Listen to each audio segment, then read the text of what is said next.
Hey, what is going on, everyone? Coach Chris here with another episode of the Knighton Runs Podcast. And today we're going to talk a lot about how to design the distances of your workouts. So I'm recording this outside today in my backyard. If you hear any birds or sound of yard work, that's why. Maybe a passing car or two. Hopefully it's not too distracting, but it's definitely a nice, pleasant place to record this. The question I want to ask to get started is, what do you think the best way to become a better runner is? There's a lot of things that you could say. Maybe you're thinking simply run more often, and that's a great one. Maybe you're thinking be consistent, and that's another one too. For most of the people who come to me for coaching, though, the way that they can improve is by adding more intensity and variation into their training. Doing all of their runs the same is really, I think, the most common thing that runners do before they get a coach. And then once they get a coach, they start to put variety into their training. And that really launches them into a new path of their athleticism, and they really improve once they start putting that variety in their training and practicing faster paces on a weekly basis and become more comfortable and confident in their abilities. And ultimately, this is what sets off long-term growth and breaks people out of perhaps a plateau that they were in before they started coaching. So welcome to the Knighton Runs Podcast. Thanks for tuning in again. I'm Coach Chris. If you haven't already, I'm going to encourage you to be sure you go to my website and get a copy of my marathon training book. It's a free digital download with the audiobook version that you can listen to on your next few runs, and it's going to help make you become a better runner immediately. When you download that book, I'll get you on my email list, and that's how I send out all the updates of the content I'm creating and the news I have to share with all of you. So definitely check that out. And be sure to join my Discord group chat for runners on the Knighton Lions team and the audience here at the podcast. I'm really trying to grow the audience participation in there, and it's a great way to share what you're doing with your running and get your questions answered throughout the week.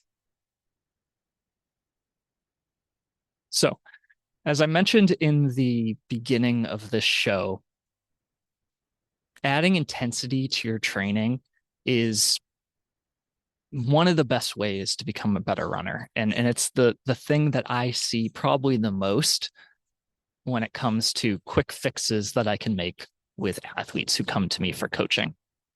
Making sure that not only are they adding intensity to their training, but that they're doing it the right way is the science and art of coaching and making sure that someone is doing the best training that they can to become a better runner.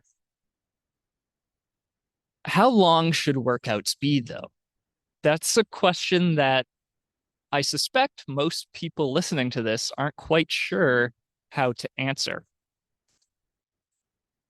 You're probably familiar with workouts you've done in the past and workouts you've seen others do, but have you ever really stopped to think about how the distances of those workouts are calculated and why they are what they should be? How should you tailor a workout that you might find online to you as an individual? And if you are a coach of others, how do you design a workout for a group of athletes or an individual's unique experience level and capabilities? Workouts are definitely not one size fits all.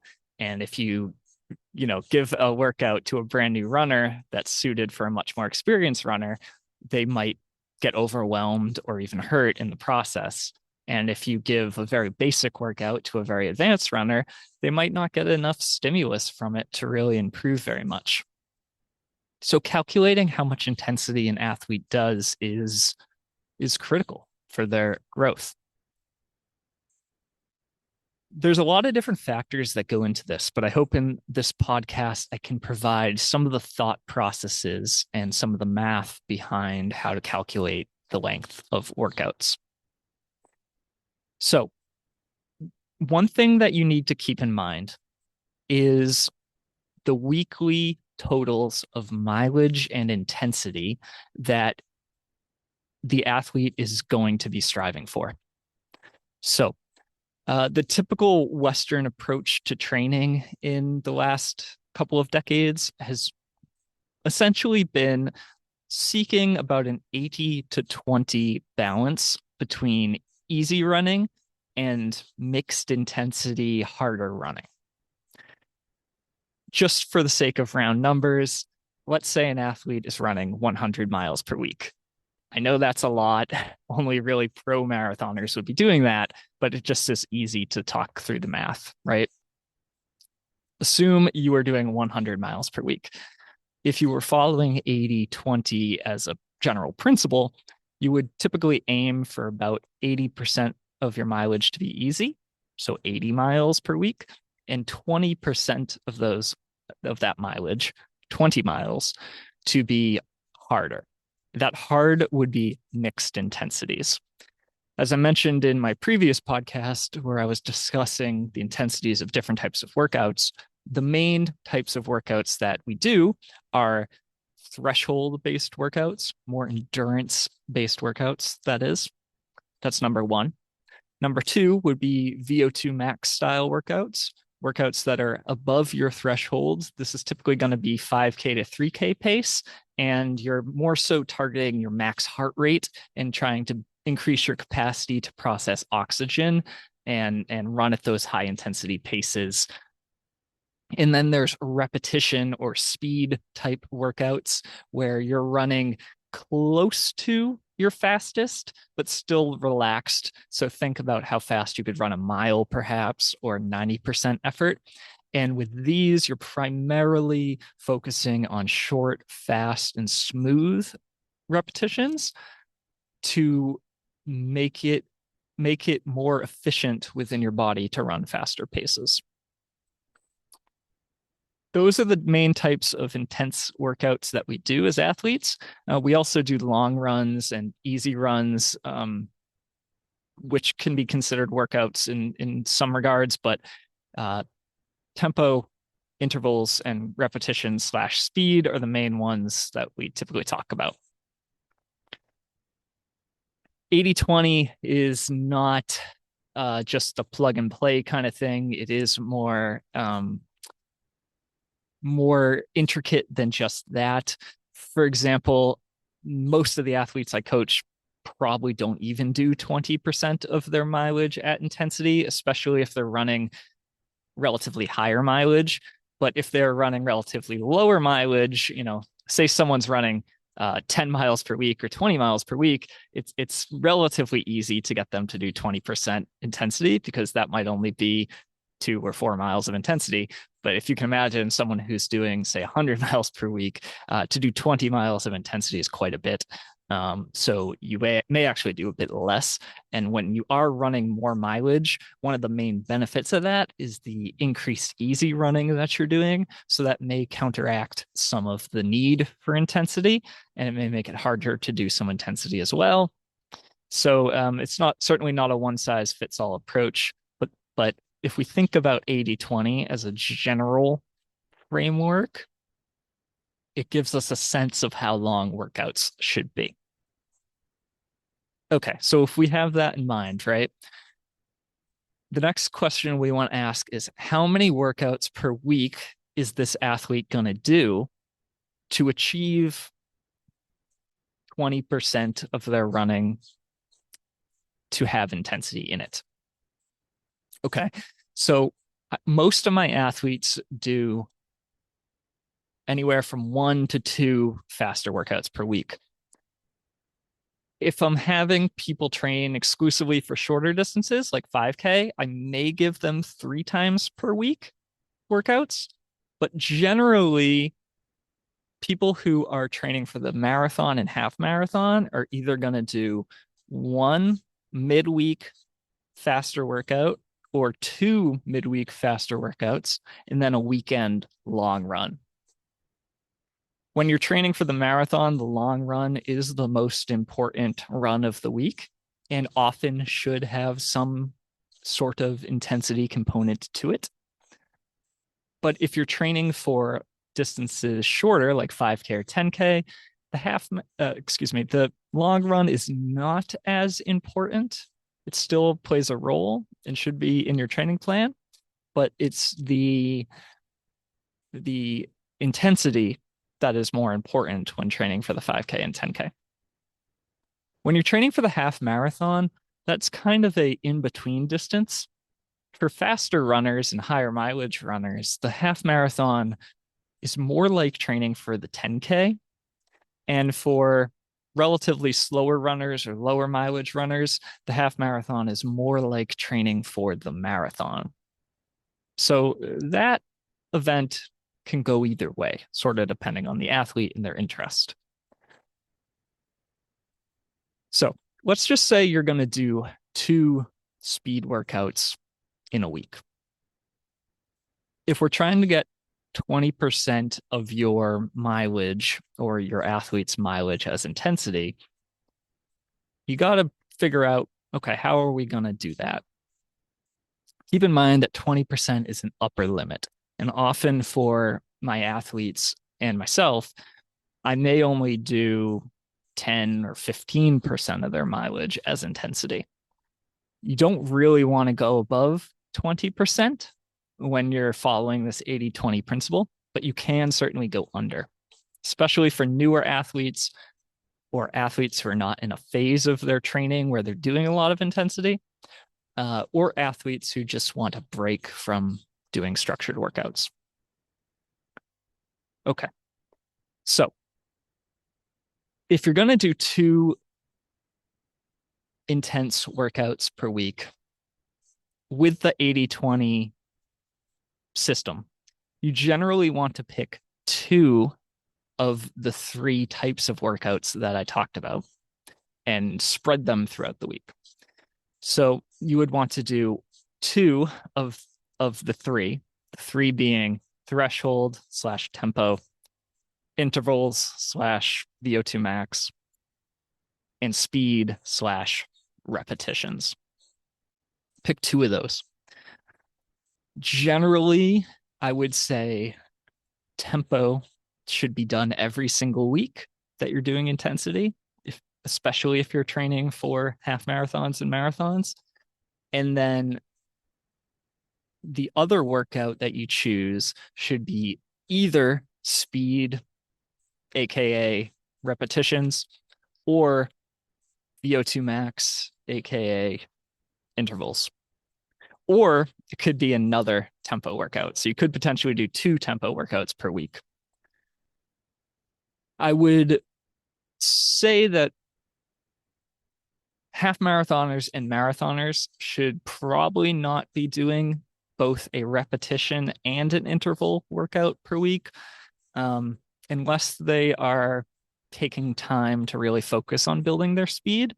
But certainly when you're training for the half marathon and marathon and in the thick of that, you do want to be focused more on race specific paces, which would be more like tempo, and then supplementing that occasionally with the faster reps or intervals. So some rules of thumb when it comes to how long a workout should be. So generally, with a tempo workout, you don't want to give an athlete more than 10% of their total weekly mileage in a single workout as tempo intensity. So let's say someone is doing, again, 100 miles a week just for simple math. You would not want to give them more than 10% of that as a tempo workout in a single workout. So 10% of 100 is 10. So you would not want to give someone more than 10 tempo miles in a single workout. I know that sounds like a ton, and most people are not 100-mile per week athletes. So let's scale that down a bit. Let's say someone's running 30 miles per week. 10% of that would be 3. You would not want to give someone more than 3 miles of tempo in a single workout. Now, if you were trying to get that athlete up to 20% intensity for the week, you could give them 2 workouts spread throughout the week that each had up to 3 miles of tempo. So they could do 3 miles of tempo on a Tuesday, recovery on a Wednesday, and then 3 miles of tempo on a Thursday. That would be a great way to get someone 20% of their total weekly mileage in tempo if they were doing 30 miles per week as their goal. When it comes to interval workouts, VO2 max workouts, a good rule of thumb is you do not want to give someone more than 8% of their total weekly mileage in VO2 max work in a single workout. So it's slightly less than tempo. It's a harder intensity. It's arguably the hardest type of workout you can do. So someone running 100 miles per week would run 8 miles at most, which again is a crazy amount. But if we were to scale that down to, say, a 30-mile per week athlete, we can do the math quickly, and I'll do that right now. 8% of 30 is 2.4. So in a single workout, you could give someone up to 2.4 miles of intervals, VO2 max, in a single session. And, you might break that up as, say, I guess that would be like 9 by 400. Sometimes you want to round that down, maybe just 8 by 400 or 4 by 8. Did I say that right? 9 by 400, right? Or it could be 4 by 800. That would make 2 miles. You could maybe, if you did enough rest, round that up and give them 5 by 800. That would be 2.5 miles of intensity. So pretty close, right? But you do kind of want to respect that upper limit of 8%. So then say your athlete is doing 8% of their mileage as VO2 max on a Tuesday, 10% of their mileage of threshold, aka tempo, on a Thursday. That would get them up to 18% of their total weekly mileage as intensity. So less than 20%, right? But still pretty close. And again, 20% is an upper limit, not necessarily what you're trying to hit. And you can supplement this with strides throughout the week. 400-meter strides is a quarter mile. So if, again, you don't need to be super, super precise with this stuff, but it is helpful to know what you're aiming for, right?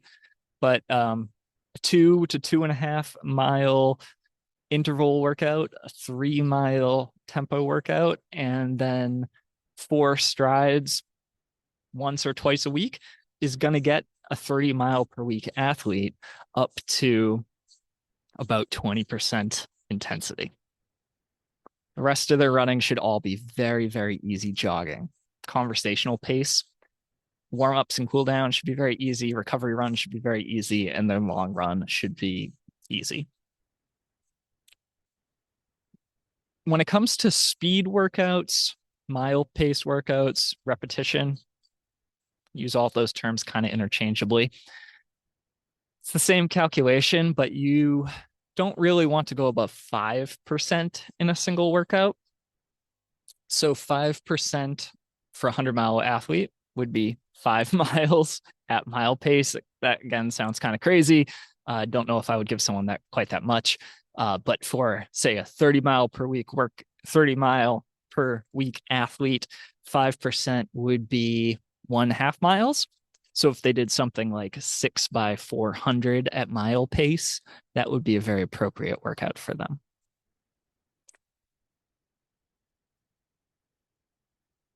Yeah, and that's basically how you calculate lengths of different workouts when you're following the 80-20 protocol. If you're coaching multiple athletes at once, for example, in a run club situation or in a school coaching situation, it's really helpful to have an A and a B workout, or depending on how big your group is, maybe even an A, B, and a C workout, where you take the same workout, the same effect, maybe it's a threshold day or a VO2 max day or a speed day, and you scale the length of that for 2 or 3 different groups of athletes. When you're training a large group, you don't necessarily want everyone to have a completely personalized workout, but you can kind of meet them in the middle of these different groups. So if you have your more experienced or advanced athletes and your more beginner athletes, or perhaps people who are just coming back to doing intensity, you can have the longer workout and the easier workout, the shorter workout, and maybe 2 or 3 versions. And that's a great way to get everyone in a group to all do essentially the same workout. You just scale it in length to the runner's individual needs, right? And then they can join the group that's most appropriate for them. There is another method of coaching, training philosophy, that's been gaining a lot of popularity lately. If you follow professional track and field, you may have come across it. It's called the Norwegian method of training. And in this method, threshold running is the focus. The way that the Norwegian method positions itself is that the best way to improve as an athlete is, of course, to run intensity, just like we talk about in the 80-20 method. But while the 80-20 method says you can only do up to 20% of your weekly mileage as intensity, the Norwegian method suggests you can actually run higher than 20% of your weekly mileage as intensity if you're doing primarily more moderate paced workouts. So threshold workouts are the foundation of the Norwegian method of training. And in an athlete following the Norwegian method may do 25, 30, maybe even 40% of their weekly mileage as intensity. But to do so, they're primarily doing threshold or sub-threshold intensity in training.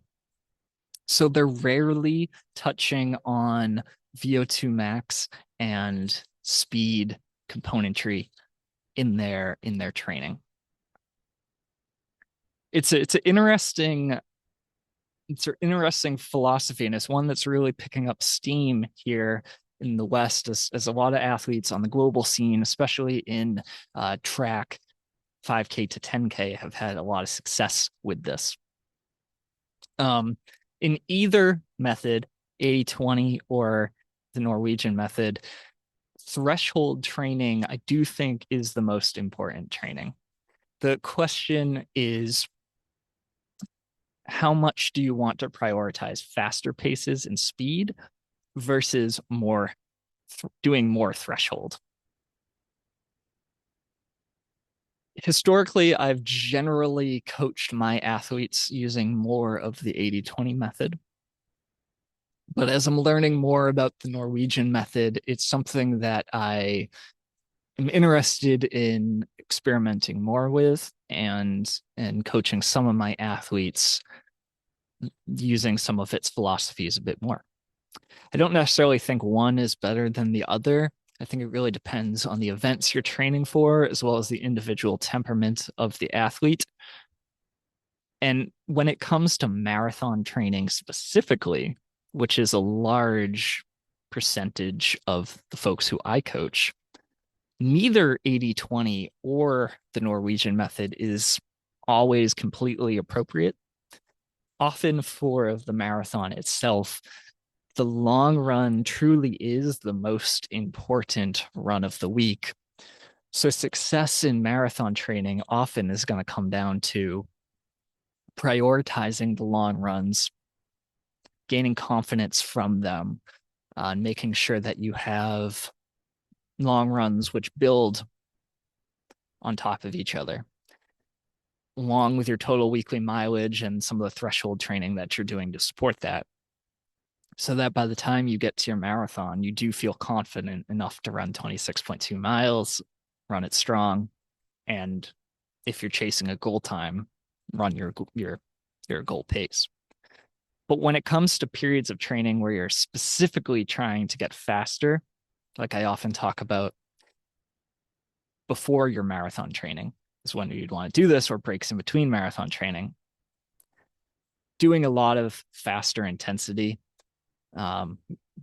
be that following 80-20 or perhaps the Norwegian method, is very, very important, because the faster you can get will ultimately determine how fast you can run a marathon. When you're actually training for the marathon, when you're in that marathon training cycle, that's not really a time where you're going to be getting faster. New era athletes certainly will, just through running and training, and your body changes quickly when you're new. But more experienced athletes will not get tremendously faster during marathon training. They're just going to be improving their endurance, their ability to run far. So you need to build your speed first. Once you have the speed that you want to run a goal time in the marathon, then you begin your marathon training and you start to take that speed and go along with it. So, some key takeaways from this podcast. Hopefully, you've been able to follow my mental math talking here. Eventually, I do plan to release some of this content and some of these things I've been talking about on the podcast in a course, which will have plenty of visuals you can follow along with, and materials that you can take home and practice to write your own workouts with. So if that's something you're interested in, stay tuned. But hopefully just hearing me talk this through has been helpful today for you. Key takeaways: workout design really needs to be based on the individual athlete. Workout distances are not one size fits all. Someone who's running 3 times as much mileage could potentially handle a workout 3 times as long as someone who's running less. However, all the numbers I talked about today are really upper thresholds. They're, in order to keep someone healthy, you need to make sure they don't go over 20% of their weekly mileage in intense workouts if you're following an 80-20 system. And when I talked about the lengths of workouts, like 10% of your mileage in a single workout as threshold, 8% as VO2 max, or 5% as repetitions, those are, again, upper thresholds. You don't want to exceed that, but it's okay to be less. And when you're coaching multiple people at the same time, definitely give 2 different options for the same workout. A group of people can do the same workout, but if they're different abilities, you scale with 2 different lengths of the workout. Perhaps one group of people does 6 by 400. The other group of people does 8 by 400. And they can get the same stimulus, but with an appropriately long workout for them. That's all I got for today. Thanks for listening to this episode of the Knighton Runs podcast. And stay tuned, because in upcoming episodes, I'm going to be going deeper into workout design. Please make sure that you're subscribed to this show on your podcast player or on YouTube if that's where you listen to it.